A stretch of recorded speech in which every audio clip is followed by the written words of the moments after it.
All right. We recollected ourselves. Yes. Taking a breath. Sorry. Alhamdulillah. It's really good to see, such an emotional reaction. Because normally when you see people who convert, you don't see that. You don't see their emotional journey. Mm-mm. So for you to, share that with us is just so profound. And I think a lot of other people will be really not only just inspired by that, but moved. Mm-hmm. And may Allah keep you just as emotional as you are now, like connected with Him and just so in love with Him. Keep you that way, inshallah. Thank you. Inshallah. So the day you became Muslim, you took your Shahada. Mm-hmm. Or why don't you tell us the story of you taking Shahada? So I took my Shahada that night that I almost killed myself, almost committed suicide. I called my friend, and his name was Muhammad, and he was a Muslim also. And I called him up, and I knew he was like the only person that could possibly, he knew a mosque in the state of Delaware. So we went, and he took me on the sister's side, and there was 2 sisters. And I remember one of the sisters, she just welcomed me with open arms, and I never felt so much love because of that one sister. And I told her everything that happened and why I was here and that I wanted to convert to Islam. And when she opened up the Quran and started giving me my Shahada and everything, you could just feel just goodness in the room. Like, you could just feel love and just, it's very weird to describe, but you felt a lot of greatness in the room. You felt like Allah was there that day. You could tell He was there.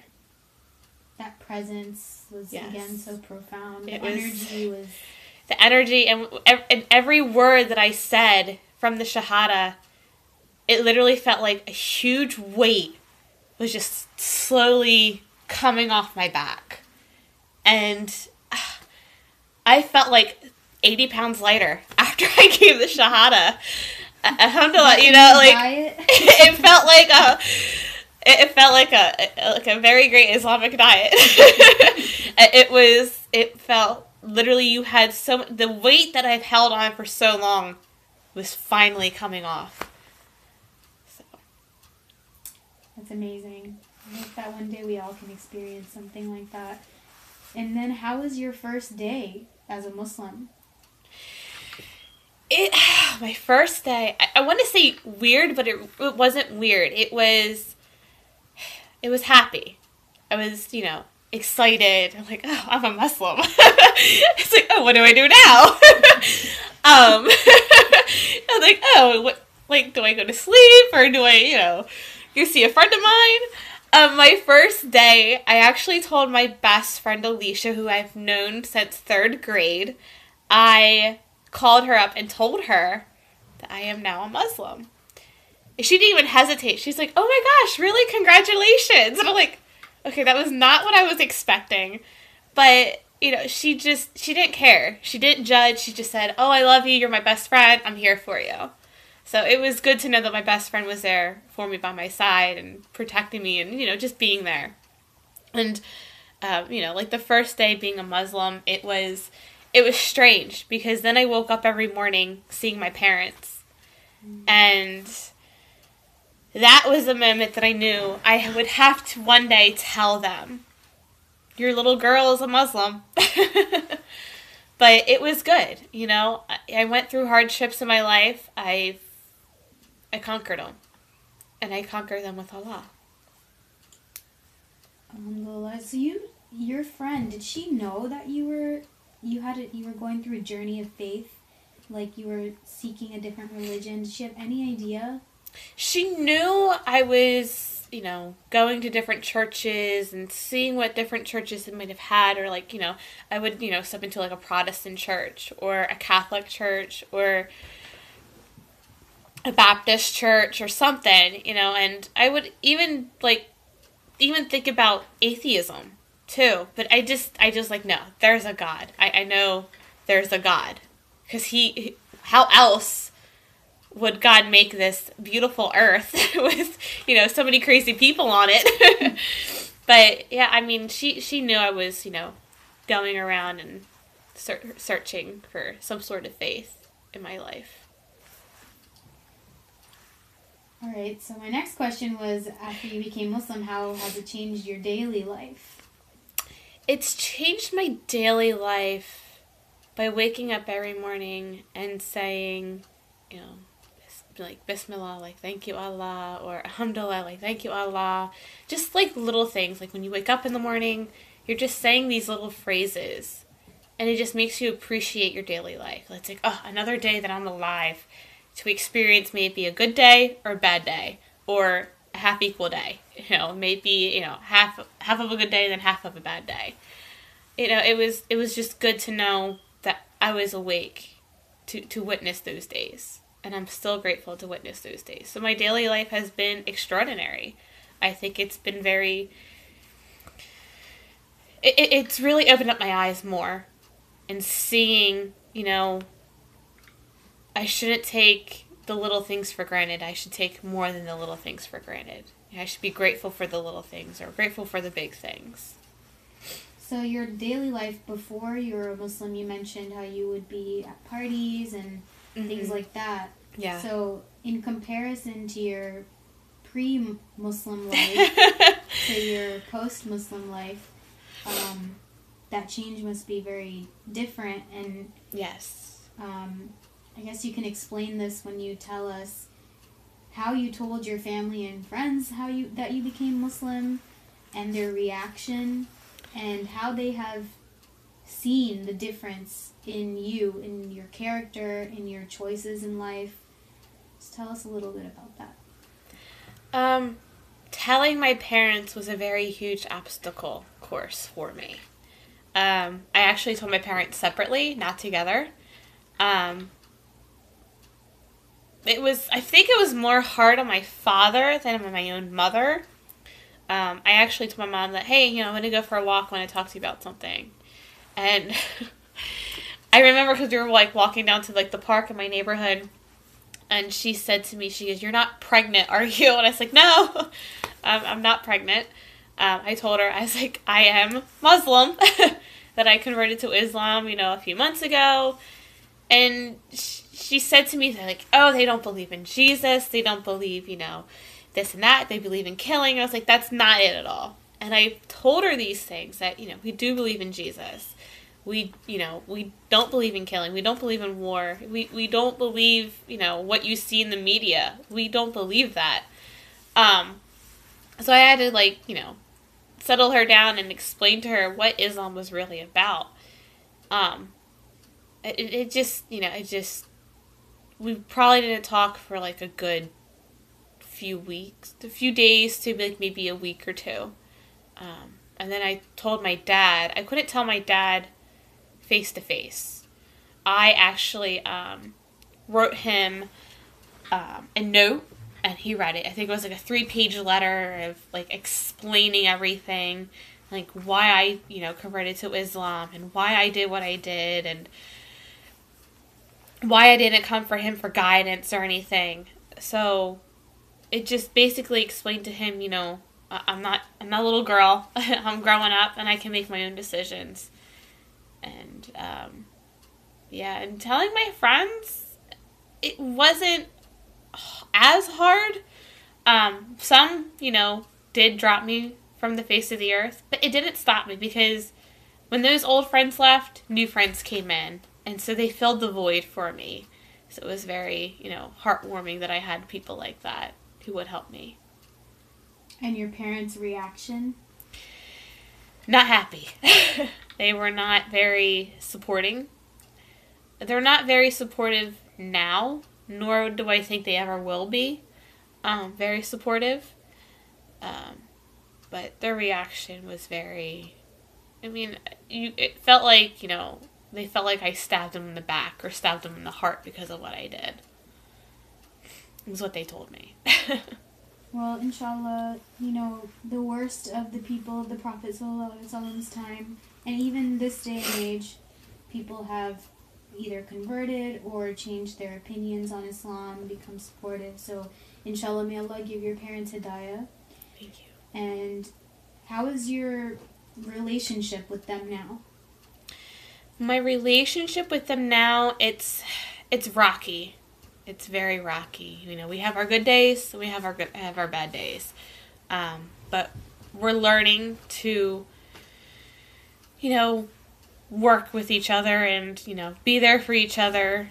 You know, I still help them celebrate, you know, the Christmas holiday or the Easter holiday. You know, I'm there, but I don't, like, you know, I don't celebrate it like fully with them like I used to when I was younger, or like before I converted to Islam. But I mean, it's rocky. It's a rocky road, and it's going to be rocky for a little bit or a little bit longer. But in the end, somewhere down the road, there's a happy ending. Absolutely.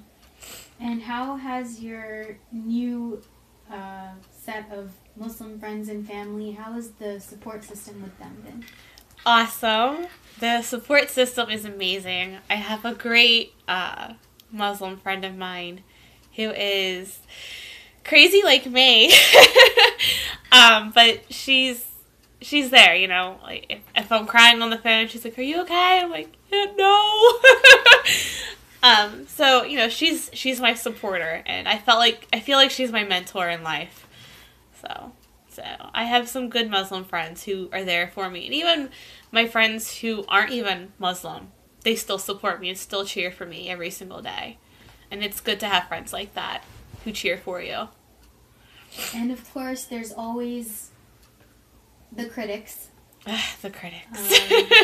The non-Muslim critics and the Muslim critics. How do you go about dealing with those people?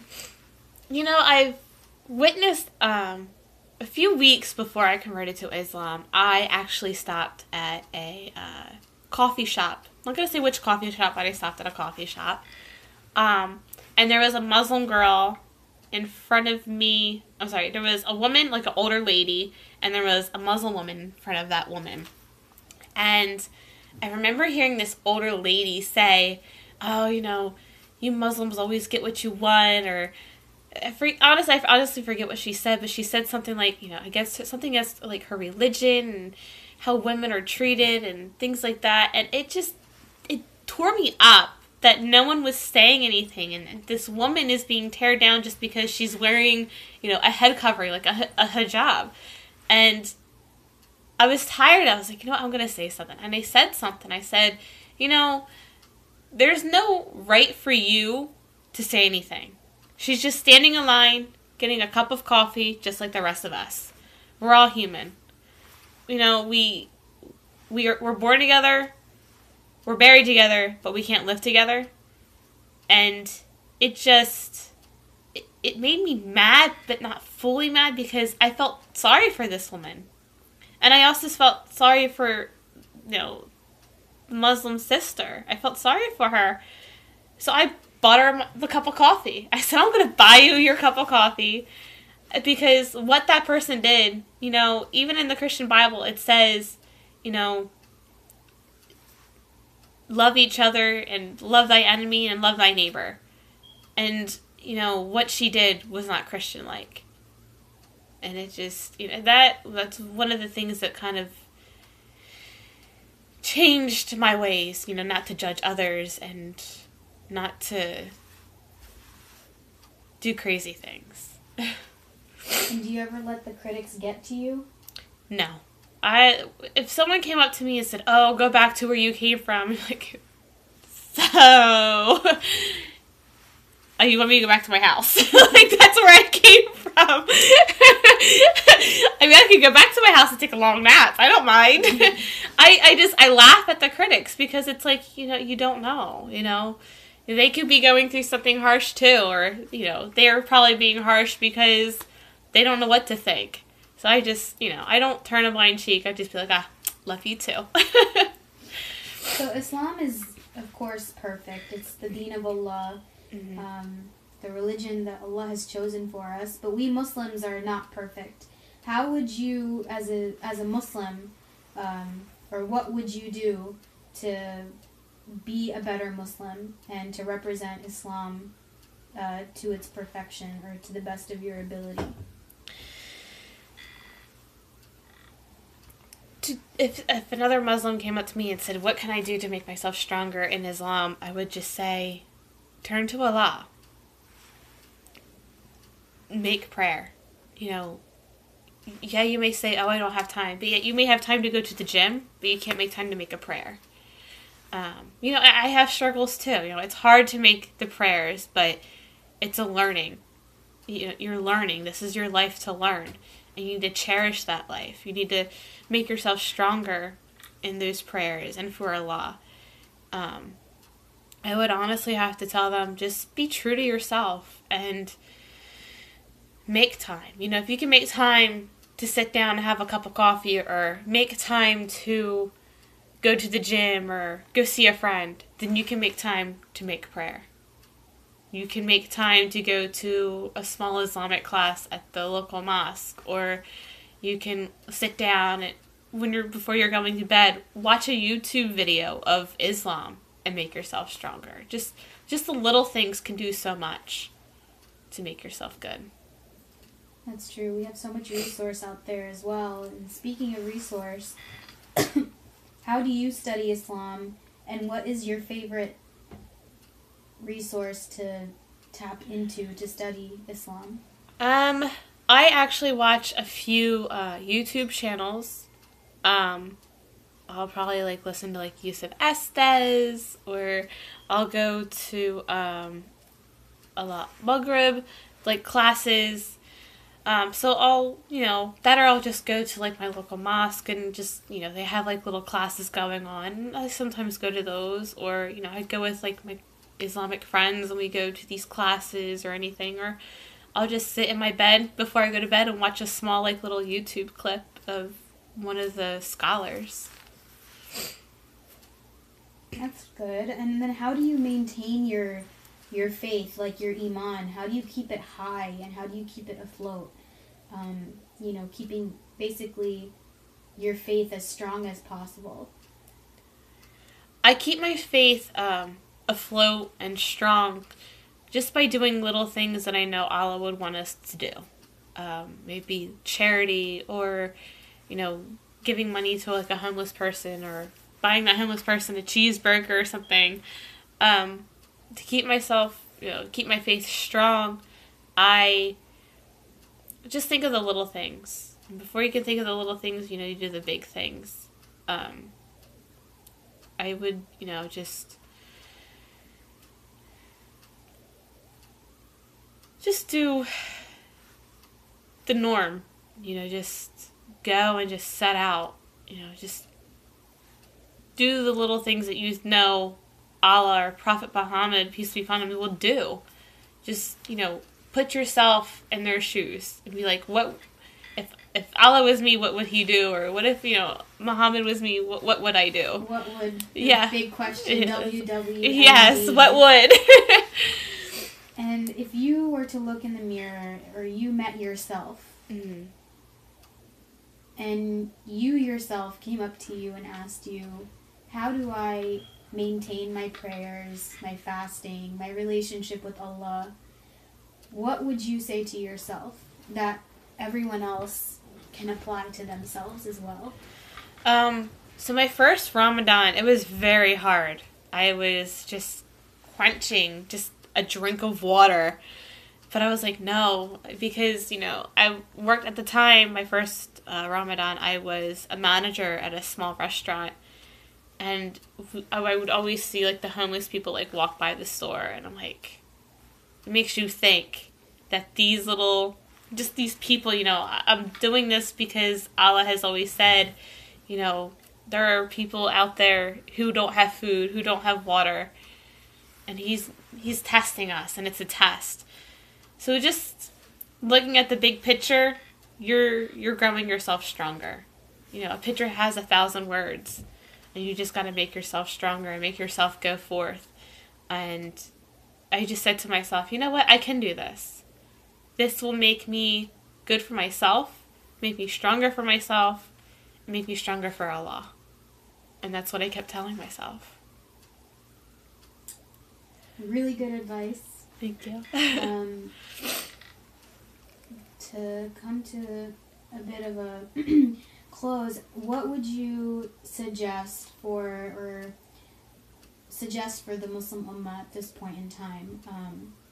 Any advice or something that you think we as an Ummah need to try to do, basically? I feel like the big thing is us as Muslims, we need to judge ourselves before we can judge others. I think that's the big thing, because there's so much judging out in the world that we need to start judging ourselves before we judge others. That's my... Very good point. Yes. That goes all around. All around to everybody. Muslims, non-Muslims, each and every Goes person. to Christians, Jews, anyone, Muslims, you know. If you worry about yourself, then the world could be a better place. Yes. And then what would you suggest to other revert Muslims? I would probably ask them for some advice. I mean, I don't know what I would ask, but I mean, as you know, if you're thinking about converting to Islam, go to your local mosque and talk to those. You know, they'll definitely love to help you. They will open you up with like open arms, and you're there with love and caring and just all around joy. So just, if you have questions, don't hesitate to ask. You know, people are there 24/7, honestly. So don't be scared to go. And then what would you like to suggest for those who are still searching for the truth? If you're still searching for the truth, I would suggest, oh goodness, I would suggest just asking questions, you know. What is your big question that you have that you've been trying to figure out? And when you find that big question, ask it. And when you find your answer, you'll know it. You will know your answer, because I got my answer. I literally said, if there's any God of any faith, give me a sign. And I got my sign, and it was Islam. And I've been happy ever since. Well, thank you so much. Thank you. Answering these questions that will definitely benefit a lot of people. And may Allah continue to keep you on the right path and make us all a lot like you and in touch with Allah. And may we all come closer to Him and develop that relationship with Him that we so crave. Yes. I mean, all right. One day. Assalamu alaikum, everybody. Assalamu alaikum, everyone. Thank you.